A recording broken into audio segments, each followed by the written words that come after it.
Ayurvedic medicine అందమైన ఒత్తైన చుట్టూ జొయాస్తోనే సాధ్యం.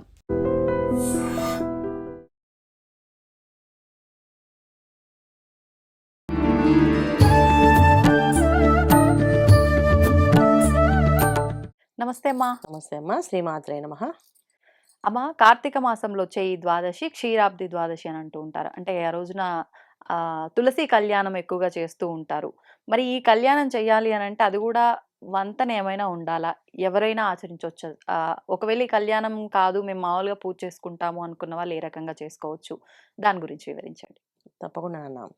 ఇది పురాణాల్లో మనకి క్షీరబ్ది ద్వాదశి అంటే అమ్మవారు పుట్టినరోజు ఇవాళ. హ్మ్. లక్ష్మీ అమ్మవారి అనుగ్రహం మనకి కావాలి గనక అమ్మవారికి విశేషంగా పూజ చేస్తూ ఉంటాం. హ్మ్. లక్ష్మీ అమ్మవారిని, విష్ణువుని. ఎక్కడైతే లక్ష్మీ అమ్మవారి అనుగ్రహం ఉంటుందో అక్కడ విష్ణువు ఒక అనుగ్రహం ఉంటుంది.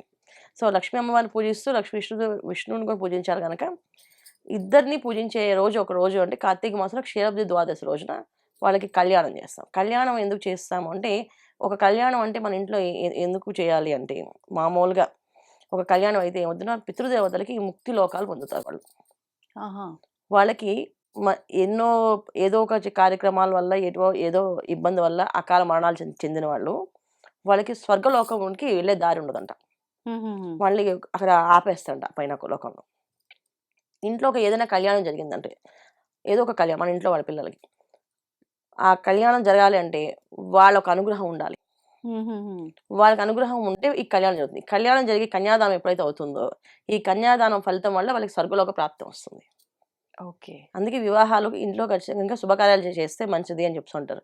శుభకార్యాల్లో మొట్టమొదటి కార్యక్రమం ఏదంటే కళ్యాణం. హ్మ్. సో, మన ఇంట్లో కళ్యాణం చేయడం. అలా ప్రతి సంవత్సరం ఒక కళ్యాణం చేసుకోవాలి అంటే, మనం సీతారాముల వారి కళ్యాణం చేసుకుంటాం. అవును. అలాగే కార్తీక మాసంలో ఇంట్లో మనం కళ్యాణం చేసుకునేది ఈ క్షీరాబ్ది ద్వాదశికి లక్ష్మి, విష్ణుమూర్తికి కలిపి కళ్యాణం చేస్తాం. హ్మ్. సో, లక్ష్మీ అమ్మవారిని తులసి మాతలోని, విష్ణు రూపాన్ని ఉసిరి చెట్లోని చూస్తామట. అవును. సో, ఈ 2 ఒక దగ్గర పెట్టి పూజ చేసేవాళ్ళు. ఆ చెట్టు అంటే పూర్వం ఏంటంటే చెట్ల దగ్గర పూజ చేసేవాళ్ళు. ఆ! ఇప్పుడేంటంటే చెట్టు దొరకక అందరూ కొమ్మలు పెట్టి కొమ్మలు తులసి తెచ్చి. కోటలోని కొమ్మ పెట్టి పూజ చేసుకుంటారు. అవును. ఈ విధంగా కూడా చేసుకోవచ్చు. దోషం ఏం లేదు. హ్మ్. పూర్వం ఏంటంటే మనకి చెట్టు ఉండి చెట్టు దగ్గరే కాస్త కూర్చొని కార్తీక పురాణం చదువుకొని, హ్మ్. ఆ కార్తీక పురాణం చదివినప్పుడు ఏంటంటే, మనం ఎన్నో ప్రారంధ కర్మల నుంచి బయటపడతా ఉంటాం.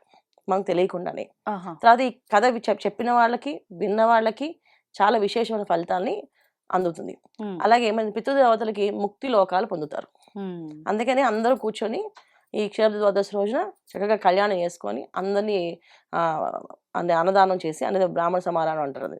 అన్నదానం వంట చేసి శుభ్రంగా అందరికీ భోజనాలు పెట్టి వనభోజనాలు అంటాం ఇప్పుడు మనం.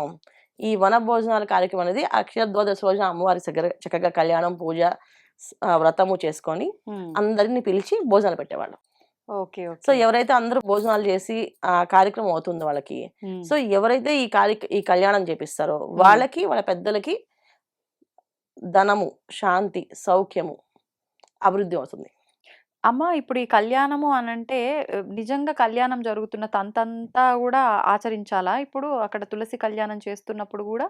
తులసి కళ్యాణం చేసినప్పుడు బ్రాహ్మణ్ణి పెట్టుకుంటే చక్కగా అలాగే చేపిస్తారన్న. ఆహా! తులసి కళ్యాణం అంటే అమ్మవారు, అయ్యవారికి కళ్యాణం చక్కగా చేపించి, దాని తర్వాత మనం ఎప్పుడైతే మన పెళ్ళైన తర్వాత ఏం చేస్తాం, మనం విందు భోజనం పెడతాం అందరికి. అవును. అలా అందరిని పిలిచి భోజనాలు పెట్టాలి. ఆహా! అలా చేసుకునేది చాలా విశేషమైన ఫలితం వస్తుంది. హ్మ్. హ్మ్. లేదు నార్మల్‌గా కొంచెం మనం ఇంట్లో చేసుకునే కళ్యాణం ఏంటంటే, లక్ష్మీ అష్టోత్తరం, విష్ణుమూర్తి విష్ణు. అష్టోత్తరం. ఈ ఓకే. 2 అష్టాలు చదువుకొని, కార్తీక పురాణంలో కథ ఏదో ఒక కథ చదువుకొని, పురాణ శ్రవణ కథ చక్కగా ఓకే. ఒక కథ చదువుకొని, ఒక అధ్యాయం పారాయణ చేసి, ఆ పారాయణ అయిపోయిన తర్వాత ఒక ముత్తైదుని పిలిచి తాంబూలాలిచ్చి వాళ్ళకి ప్రసాదం చేసి నైవేద్యం పెట్టి, ఆ ప్రసాదం అందరికి పంచి భోంచేయాలి. హుహు. ఇది అంటే ఇంట్లో చేసుకునేది. పొద్దున్నుంచి ఆ రోజు ఉపవాసంలో ఉండాలా అమ్మ? ఖచ్చితంగా ఉపవాసం ఉండాలి. ఉపవాసంలో ఉండాలి. సాయంకాలం చేస్తారు ఈ కళ్యాణం హ్మ్. చాలామంది. కొంతమంది పొగలే చేస్తారు. ఆహా! పొగలంతా అంటే ఏకాదశి ఉపవాసాలు ఉన్న వాళ్ళందరూ కూడా ఏంటంటే, హ్మ్. ముందు రోజంతా ఉపవాసాలు ఉంటాయి కదా! నెక్స్ట్ డే మార్నింగ్ కళ్యాణం చేయించుకొని, ఆ తర్వాత అందరూ భోజనం తీసుకుంటారన్నమాట మధ్యాహ్నానికి. ఆహా! అలా కొంచెం చేస్తారు. సాయంకాలం చక్కగా విష్ణు సహస్రనామ పారాయణ, హ్మ్. తర్వాత లక్ష్మీ సహస్రనామ పూజ ఇలాంటి విశేషంగా చేసుకుంటూ ఉంటారు. కొంతమంది ఇది. ఎక్కువగా ఈ విధానం అంతా ద్వాదశి రోజు గాకుండా పౌర్ణమి రోజే ఎట్లాగూ కొంచెం విశేషమైన పూజలు, ఆరాధనలు చేస్తారు. ఉపవాసాల్లో ఉంటారు గాబట్టి, ఆ రోజునే ఈ కళ్యాణం గూడా ఆచరిస్తూ ఉంటారు గదమ్మా! అది సరైన పద్ధతేనా? అంటే సరైన పద్ధతి అంటే అది పద్ధతి ఏం కాదు నాన్న. హ్మ్. కాకపోతే ఏంటంటే మనకి ఇప్పుడున్న అందరూ కాలంలో ఉండే నాకు టైం లేదనో లేకపోతే అందరినీ పిలవాలనో చేయాలనేసి పౌర్ణమి రోజు చేయడం ఏంటంటే పౌర్ణమి ఉపవాసం ఉండాలి, కార్తీక పౌర్ణమి ఉపవాసం ఉండాలి. కానీ కళ్యాణం చేస్తే భోజనం పెట్టాలి, అందరికి పెళ్లి భోజనం లాగా భోజనం పెట్టాలి కదా. అందుకని కొంతమంది కుదరకపోయిన వాళ్ళు అలా చేసుకుంటుంటారు. బట్ నేనైతే ఒప్పుకోను, జనరల్ చెప్తాను అలా చేసుకోకండి. కళ్యాణం అనేది ఏకాదశి ద్వాదశి ఉపవాసం ఉండి చక్కగా ద్వాదశి రోజు చేసుకోండి. ద్వాదశి రోజు ఎవరైతే పారాయణ చేస్తారో, ద్వాదశి రోజు ఎవరైతే ఈ కార్యక్రమం చేస్తారో వాళ్ళకి పితృదేవతల ఒక అనుగ్రహం కలుగుతుంది. పితృదేవత అనుగ్రహం కలిగితే ఏమవుతుంది, ఇంట్లో వివాహం అవుతుంది, సంతాన భాగ్యం ఉంటుంది, తర్వాత సౌభాగ్యం ఉంటుంది, తర్వాత ధనము వ్యాపార అభివృద్ధి ఉంటుంది. అందుకే ద్వాదశి రోజు పూజ చేయాలి. ఎందుకు పూజ చేయాలంటే స్థితికారకుడు మనకి. అంటే మనం ఏదైనా ఆహారం తినాలి, ఆహారం మన ఇంటికి రావాలి, మనం సంపాదించాలి, ఆ ధనం నిలబడాలి అంటే దానికి కారకుడు ఎవరంటే విష్ణుమూర్తి. సో విష్ణు ఒక ఆరాధన ఎక్కువ చేయడం వల్ల మనకి కావాల్సిన అన్ని సౌఖ్యాలు దొరుకుతాయి. అందుకని అది ద్వాదశి రోజు చేస్తే చాలా విశేష ఫలితం అన్నమాట.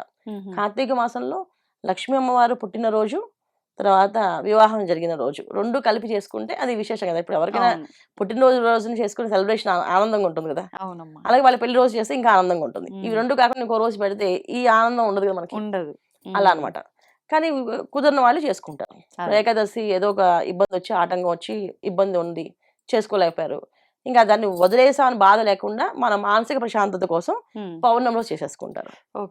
చాలా మంది పౌర్ణమి దీపం పెట్టుకోలేని వాళ్ళు లాస్ట్ రోజు కార్తీక మాసంలో లాస్ట్ రోజు దీపం పెట్టేస్తుంటారు. ఎందుకంటే ఇక్కడ పూజా శాస్త్రం విధానం అన్నిటికంటే కూడా మన మనసు చాలా ప్రధానమైంది. మన మానసిక ప్రశాంతత లేకపోతే మనం ఏమి చేయలేము. సో మానసిక ప్రశాంతత చాలా ముఖ్యం. నేను చేయలేదు, నాకు ఒక సందేహం ఉండిపోయింది, దానివల్ల ఏమైనా అవుతుందేమో, ఏమైనా జరుగుతుందేమో అనే ఒక బాధ ఉంటుంది చూడండి, దానికి మించింది ఇంకోటి ఉండదు. అందుకే ఏం చేస్తారంటే మన వాళ్ళు సరే పెట్టుకోండి అమ్మా చేయండి, చేసేస్తే ఒక తృప్తి, అలా చేసుకోవచ్చు. కాకపోతే నియమం ఏంటంటే క్షీరాబ్ది ద్వాదశి రోజే చేయాలి ఈ కళ్యాణం, చాలా విశేషం ఫలితం. ఒక రోజు ఈ కళ్యాణం చక్కగా చేసి చూడండి, వచ్చే ఏడాదికి మీకు అనుకున్న కోరిక తీరిపోతుంది. అంత విశేష ఫలితాన్ని ఈ కార్తీక మాసం జరుగుతుంది, చెయ్యాలి మనం. అది. ధన్యవాదాలమ్మా. నమస్తే అమ్మా. శ్రీమాత్రే నమః. And for more videos, please subscribe to iDream. Please subscribe to iDream. Please subscribe iDream. And please subscribe to iDream.